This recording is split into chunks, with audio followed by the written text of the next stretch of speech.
नमस्कार सागने केमी अच्छे आशा करी समस्ते भल थे। तो आज आम बजार को जाइलु बजार जाऊ जाऊ देखिलु माछ गुड़ा बड़ बड़ माछ गुड़ा अच्छा से आम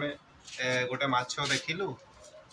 रोही माछ आम कहलु गोटे 2 किलो आनिलु बढ़िया माछ रेडी हो धुआई से किसी लुण पकईदेलु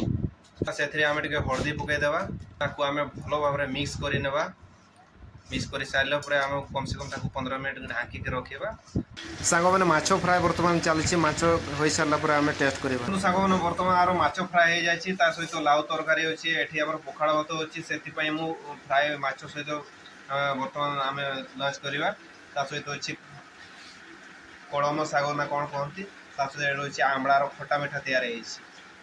ठीक अच्छे चलते बर्तमान स्टार्ट करवा माछ टेस्ट करके देखा